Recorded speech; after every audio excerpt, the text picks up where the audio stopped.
پاکستان آصف علی زرداری نے 27ویں آئینی ترمیمی بل پر دستخط کر دیے۔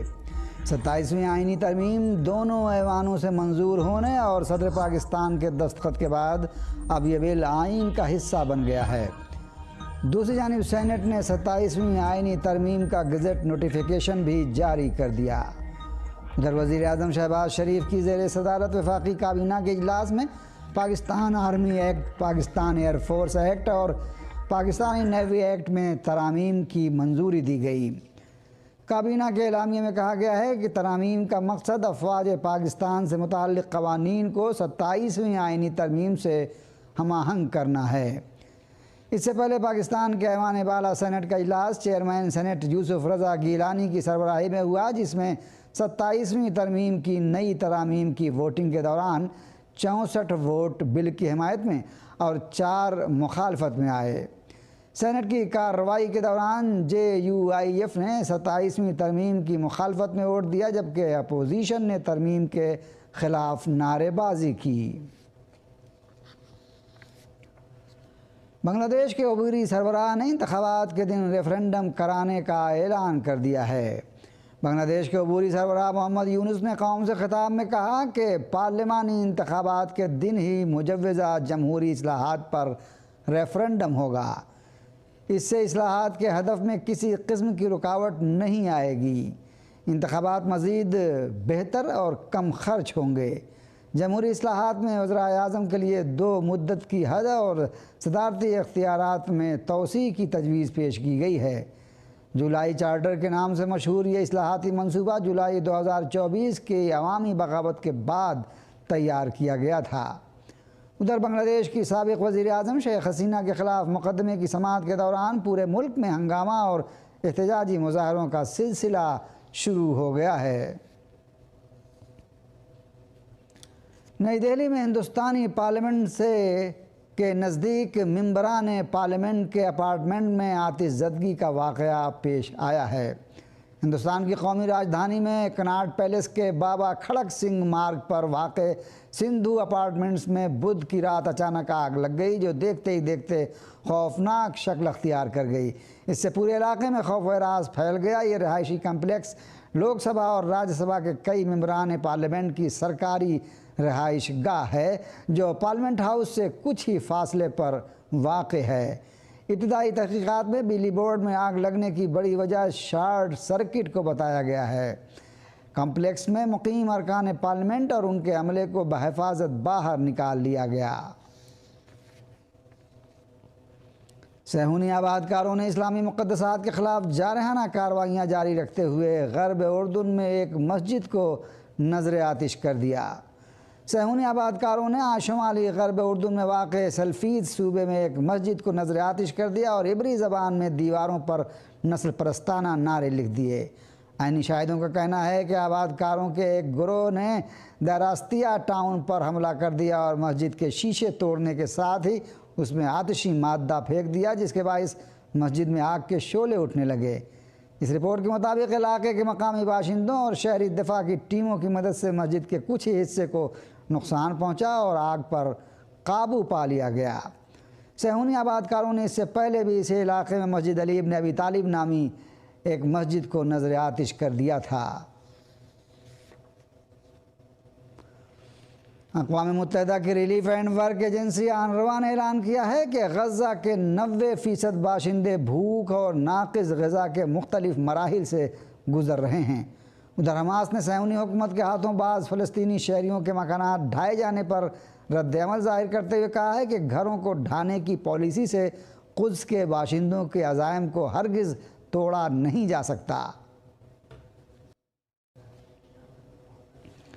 ہندوستان کی ترنمول کانگریس پارٹی TMC نے سپریم کورٹ میں ووٹر لسٹ کی خصوصی گہری نظر ثانی SIR کے خلاف عرضی دائر کی ہے۔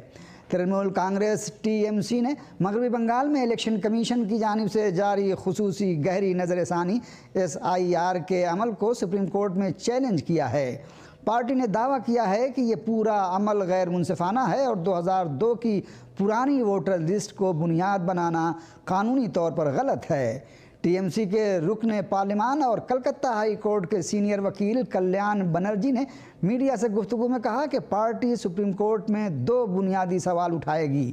پہلا یہ کہ الیکشن کمیشن نے جو 2002 کی ووٹر فہرست کو موجودہ عمل کی بنیاد کے طور پر قبول کیا ہے وہ ناقابل قبول ہے، کیونکہ 2008 میں ہونے والی حلقہ بندی کے بعد پورا انتخابی نقشہ بدل چکا ہے۔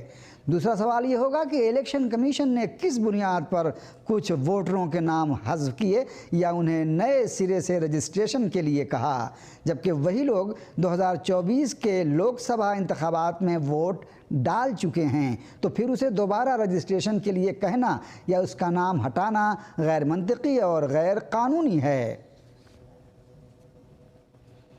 بنگلہ دیش کی سابق وزیر اعظم شیخ حسینہ کے خلاف مقدمے کی سماعت کے دوران پورے ملک میں ہنگامہ اور احتجاجی مظاہروں کا سلسلہ شروع ہو گیا ہے۔ انٹرنیشنل کرائم ٹریبونل ICT کی جانب سے آج مقدمے کی سماعت کے دوران اس ملک میں کشیدگی اور ہنگامہ بڑھ گیا ہے۔ رپورٹوں کے مطابق راجدھانی ڈھاکہ سمیت ملک کے کئی حصوں میں عوامی لیگ کے حامیوں اور سیکورٹی فورسز کے درمیان تصادم کے واقعات پیش آئے۔ ملک میں جگہ جگہ سڑکوں پر بینر و پوسٹر، سوشل میڈیا پر اپیلیں اور احتجاجی مظاہروں نے ماحول کو مزید دھماکہ خیز بنا دیا ہے۔ بنگلہ دیش کی سابق وزیر اعظم شیخ حسینہ پر قتل، تشدد کو روکنے میں ناکامی اور انسانیت مخالف جرائم جیسے سنگین الزامات ہیں۔ قابل ذکر ہے کہ جس ٹریبونل کا قیام شیخ حسینہ نے خود 2009 میں 1971 کے مکتی سنگرام کے دوران ہوئے جنگی جرائم کی جانچ کے لیے کیا تھا، اب وہی عدالت ان پر مقدمہ چلا رہی ہے۔ عراق کے انتخابی کمیشن نے انتخابات کے ابتدائی نتائج جاری کرتے ہوئے کہا ہے کہ شرکت کی شرح 57.11% رہی اور انتخابی عمل بین الاقوامی معیار کے مطابق مکمل ہوا۔ عراق کے مختلف صوبوں میں پارلیمانی انتخابات کے ابتدائی نتائج جاری کر دیے گئے ہیں۔ عراق کے انتخابی کمیشن نے اعلان کیا ہے کہ حالیہ پارلیمانی انتخابات میں اتحادوں اور جماعتوں کے ووٹوں کی ابتدائی نتائج مرتب کر لیے گئے ہیں۔ کمیشن کے مطابق ووٹروں کی شرکت کی شرح 57.11% رہی اور انتخابی عمل نہایت منظم انداز میں مکمل ہوا۔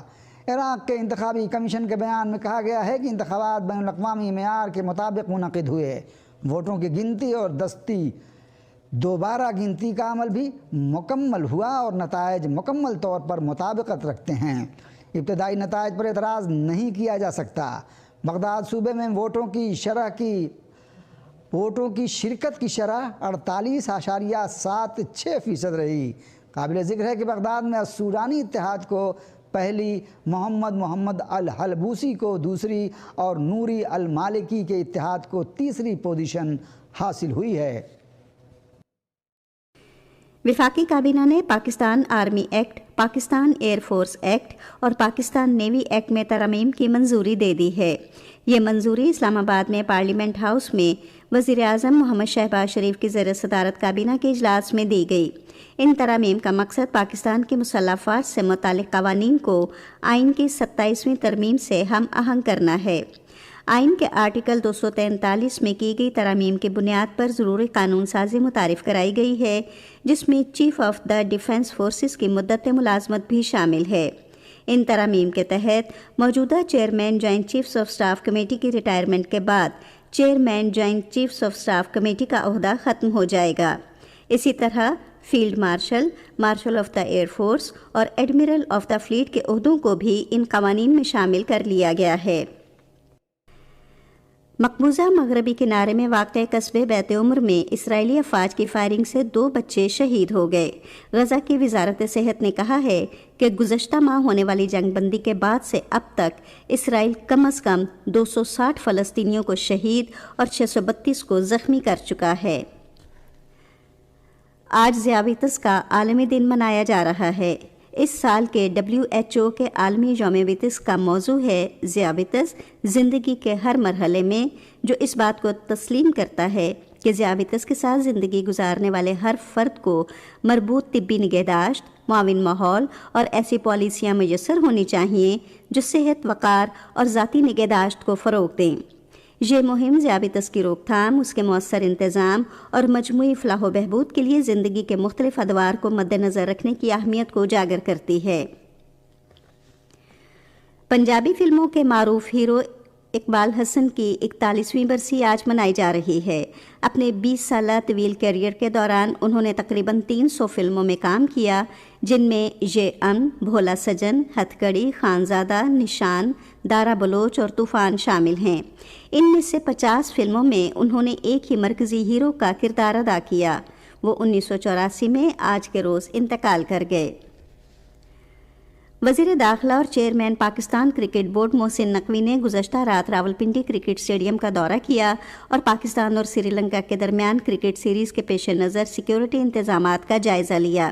اس موقع پر سری لنکا کے ہائی کمشنر فریڈ سری ویراتھ نے اور وزیر مملکت برائے داخلہ امور طلال چودھری بھی ان کے ہمراہ تھے۔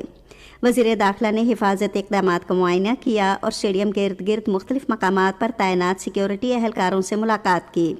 بعد ازاں وزیر داخلہ نے پریکٹس سیشن کے دوران سری لنکن کرکٹ ٹیم کے ارکان سے ملاقات کی اور دورہ پاکستان میں ان کی مسلسل شرکت پر شکریہ ادا کیا۔